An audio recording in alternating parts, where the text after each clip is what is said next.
Assalamu alaikum, dear students.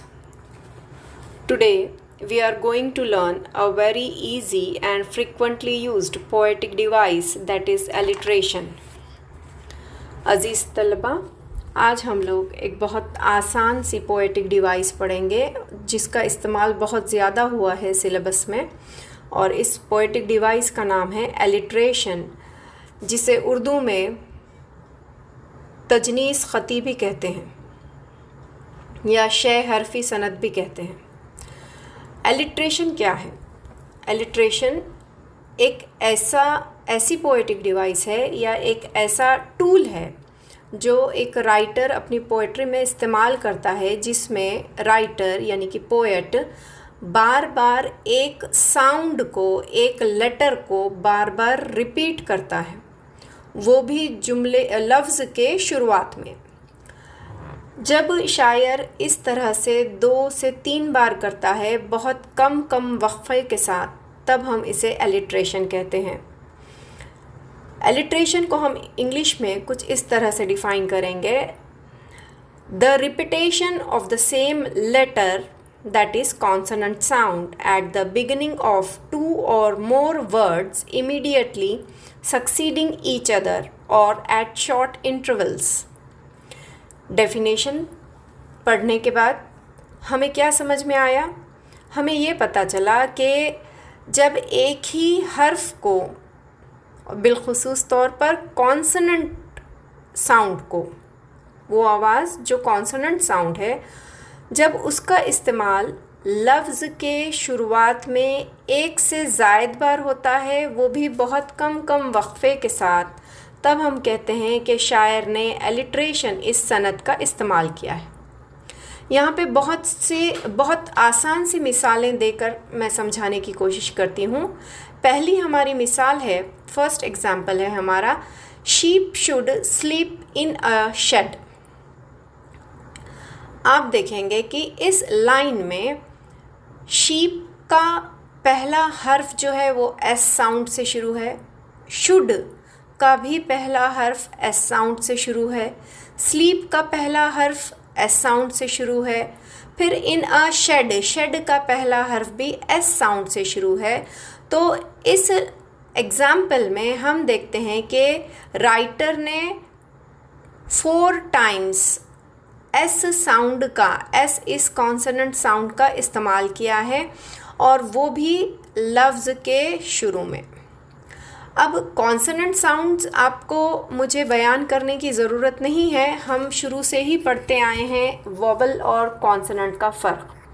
Vowel यानी कि AEIOU, AEIOU को ही हम वोवल क्यों कहते हैं, और बाकी जो दिगर हर्फ हैं उन्हें कॉन्सोनेंट क्यों कहते हैं, उनके दरमियान में सिर्फ फ़र्क ये है कि जो लफ्ज़ बिना किसी प्रेशर के, बिना किसी एफ़र्ट्स के हमारे मुंह से, हलक़ से और सीने से निकलते हैं, वैसी आवाज़ों को हम वोवल्स कहते हैं।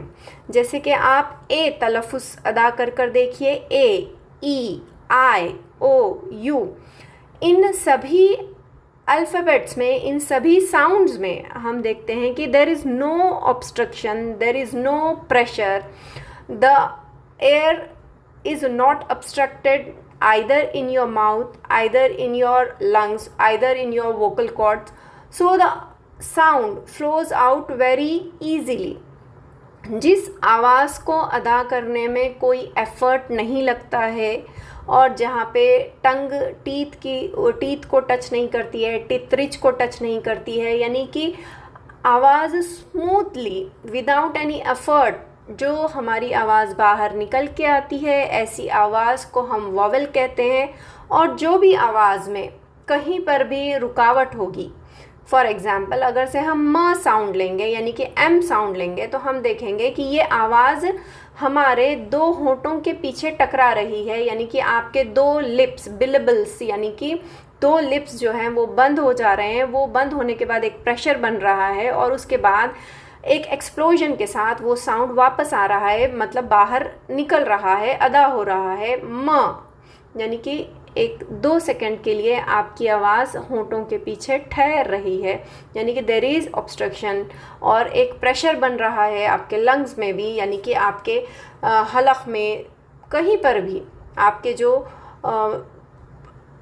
हर्फ की अदायगी के जो एरियाज़ है, कहीं पर भी अगर से आवाज़ रुकती है या टकराती है, तब हम उस आवाज़ को कहते हैं कि वो कॉन्सोनेंट साउंड है। लिहाजा मुख्तसर में हम एक आम राय ये बना दी गई है कि ए ई आई ओ यू वॉवल्स हैं और बाकी दिगर अल्फ़ाबेट्स जो हैं, बाकी दिगर साउंड्स, यहाँ पे हम अल्फ़ाबेट्स नहीं कहेंगे, अल्फ़ाबेट्स जो लिखे जाते हैं, यहाँ पे हम साउंड्स की बात कर रहे हैं, वो आवाज़ें जो अदा होती हैं। आपको पहले मैंने 11th के लेक्चर में ये वाज़े किया था कि there is no coordination, there is no one-to-one coordination between the letters you write and the sounds you express। तो जैसे कि हम देखेंगे कि हमारे इंग्लिश में लेटर्स जो हैं वो 26 है, और साउंड्स जो है वो कई ज़्यादा हैं, नियर अबाउट 44 साउंड्स हैं। तो हम यहाँ पर सिर्फ ये याद रखेंगे कि कॉन्सोनेंट्स वो आवाज़ जो ए ई आई ओ यू को हम अगर से छोड़ दें तो बाकी आवाज़ों को हम कॉन्सोनेंट साउंड्स कहेंगे। तो एलिट्रेशन में ये बात आपको ख़ास तौर पर ध्यान रखनी है कि जब भी ए पोएट कॉन्सोनेंट साउंड को बिगिनिंग ऑफ द वर्ड पर, यानी कि किसी लफ्ज़ के शुरुआत में ही रिपीट करता है, तब हम कहते हैं कि एलिट्रेशन का इस्तेमाल हुआ है, जैसा कि हमने पहली मिसाल में देखा। बाद की मिसाल में हम देखते हैं, second example is black bug bit a big black bear. देखिए, ब्लैक लफ्ज़ भी बी साउंड से शुरू हो रहा है, यानी कि कॉन्सोनेंट साउंड से शुरू हो रहा है। बग भी बी साउंड से शुरू हो रहा है। बिट बी साउंड से शुरू हो रहा है। बिग फिर बी साउंड है, और ब्लैक बेयर, ये दोनों ही लफ्ज़ बी साउंड से शुरू हो रहे हैं और ये सभी साउंड कॉन्सोनेंट हैं। लिहाजा हम इस लाइन में भी कहेंगे कि राइटर ने एलिट्रेशन का इस्तेमाल किया है।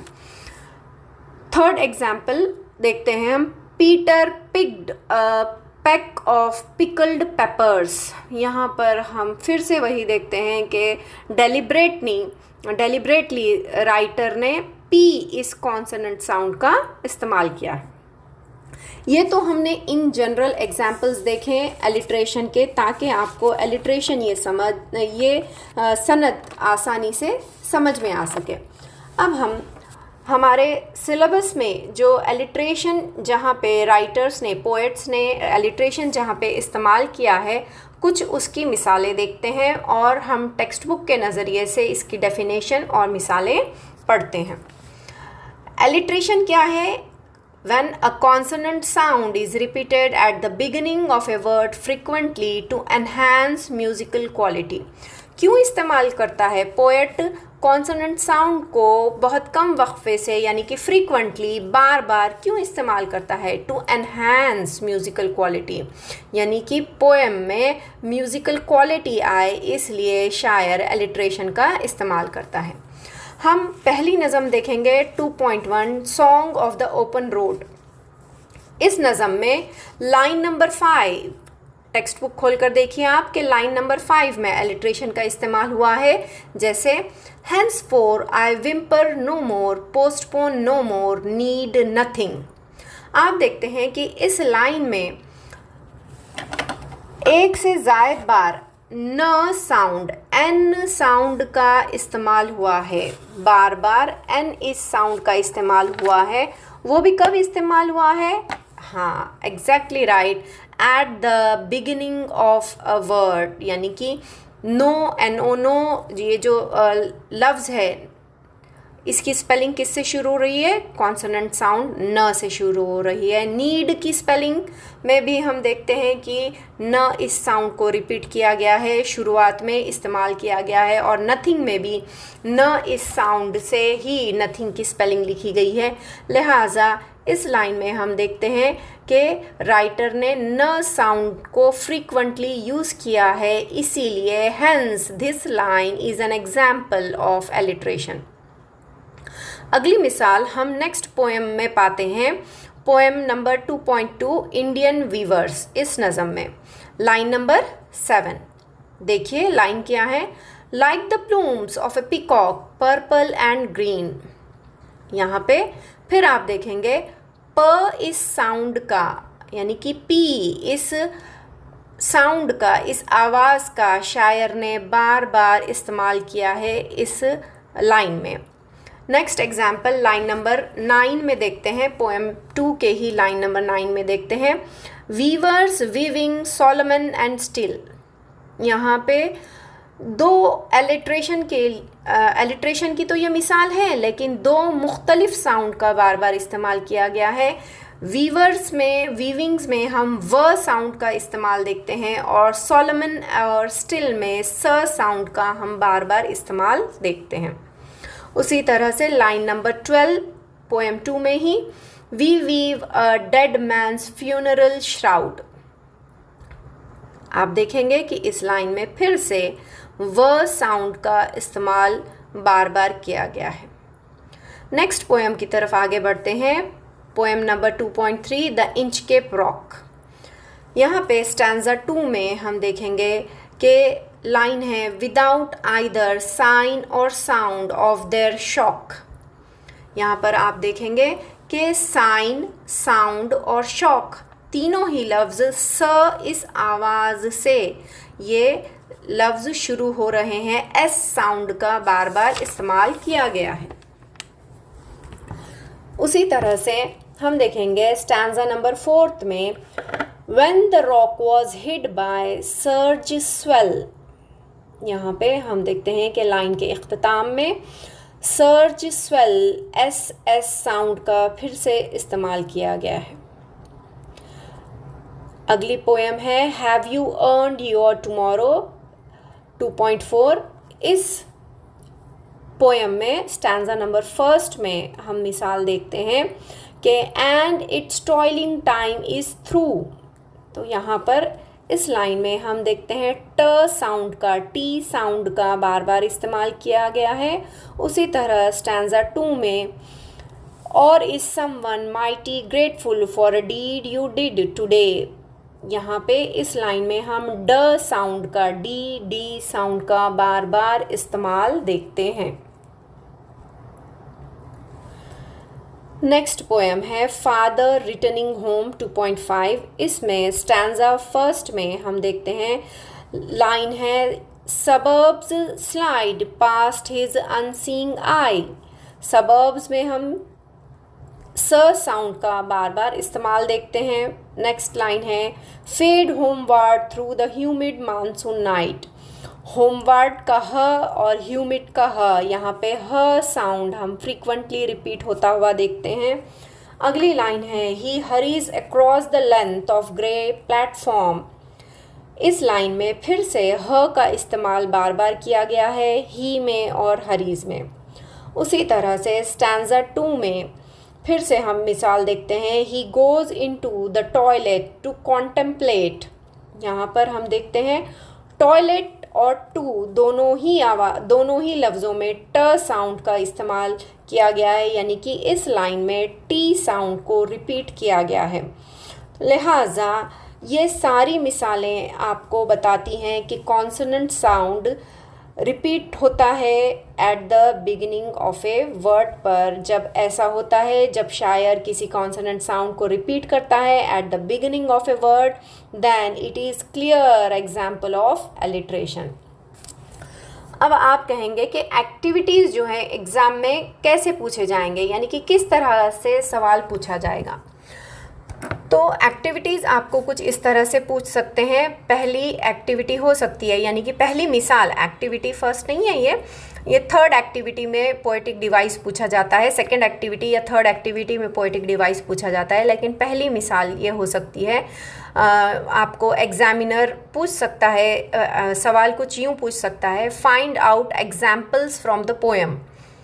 अब वो एलिट्रेशन, एंटीथीसिस, पर्सोनिफिकेशन किसी के भी हो सकता है। यानी कि आपसे सिर्फ अगर आपको पता है कि एलिट्रेशन क्या होता है, आपको एलिट्रेशन की डेफिनेशन मालूम है, आपको एलिट्रेशन को पहचानने की शनाख्त है, आप पहचान सकते हैं एलिट्रेशन पोएम में से, या जो आपको एक्सट्रैक्ट दिया जाता है या जो भी स्टैंजा आपको एग्ज़ाम के लिए दिया जाता है, तो उसमें से आपको क्या करना होता है, एलिट्रेशन जिन जिन लाइंस में यूज़ किया गया है उन लाइंस को आपको कोट करना पड़ता है, उन लाइंस को आपको लिखना पड़ता है। तो क्या पूछता है examiner, find out examples from the poem. या दूसरी तरीक़े से, दूसरे अंदाज से यूँ भी पूछा जा सकता है, pick out the examples of alliteration from the poem and write them down. Alliteration की मिसालें, या कोई और सनद भी हो सकता है, एलिट्रेशन की जगह एंटीथीसिस पूछा जा सकता है, इन्वर्जन पूछा जा सकता है, मेटाफर, सिमिली, कुछ भी पूछा जा सकता है। सिर्फ कहने का अंदाज ये रहेगा, pick out the examples of any device can be asked from the poem and write them down। ढूंढ कर, तलाश कर कर लिखिए मिसालें, उन लाइंस को लिखिए। और कुछ इस तरह से भी फिर पूछा जा सकता है, the poet has used different figures of speech like alliteration, inversion and hyperbole in the poem, identify them and pick out the lines accordingly. शायर ने कई सनदों का नज़म में इस्तेमाल किया है, लिहाजा आप दी गई सनदों को, दी गए पोएटिक डिवाइसेस या फिगर्स ऑफ स्पीच को आप नज़म से तलाश करें और लिखें। यहाँ पर हमारा एलिट्रेशन के ऊपर जो लेक्चर है ये ख़त्म होता है। आइंदा फिर एक नए पोएटिक डिवाइस के साथ हम हाजिर होंगे।